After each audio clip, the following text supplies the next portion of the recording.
Uh, I think the number one thing that it might be one of the hardest if you're doing this all internally is don't be precious with information, right? If you say, "Oh, I really loved the way this view book came together. I love the way this email was built," right? You can't hold on too tightly to something that's not working.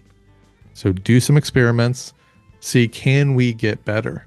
Like you have to, I always talk about a culture of optimization where you're constantly testing things. Maybe we're running an experiment on this section of our Conflow or this view book or the overall process. Okay, here's the build of our experiment. We're going to run it. We're going to take the findings. We're going to feed that in. Maybe we were doing the best we could. Maybe we have a way to fix things. Okay, are there learnings from that we can go apply somewhere else in our Conflow? Or maybe there's something, oh, we really saw they loved this type of information. Will that feed into our digital ads? Is that going to change what we do on social? Is that going to change maybe how we phrase things in conversations even? Like where else can you pull this information? So having that culture where you're learning things all the time, sharing it not just internally, but elsewhere on campus, you'd be amazed how much you can learn from your advancement office, from faculty, I mean, go speak to people all across campus and share this information. Whether it's once a month, you get together for half an hour or an hour, and someone shares something they learned from an experiment. That's building this culture up where you're learning from each other.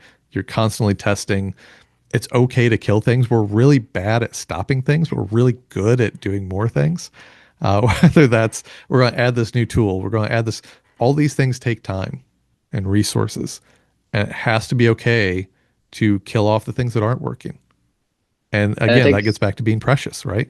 You don't want yeah, to stop doing something that you have this emotional investment in.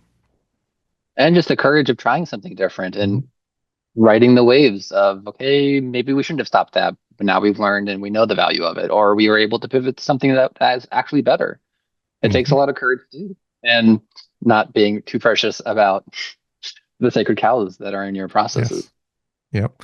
It is, it takes time and it takes the right people and it takes the buy-in at the higher levels that, we're going to test really blowing up this thing and they have to be okay with that. They have to be okay with failure. If there's a culture of not being okay with failure, it's really hard to optimize. Yeah, that's not a place where innovation can grow. Yes. So many wonderful takeaways from the interview. Thank you for sharing with us. Before Mhm. we wrap up, though, the artisan leaves their mark in the Smith signature.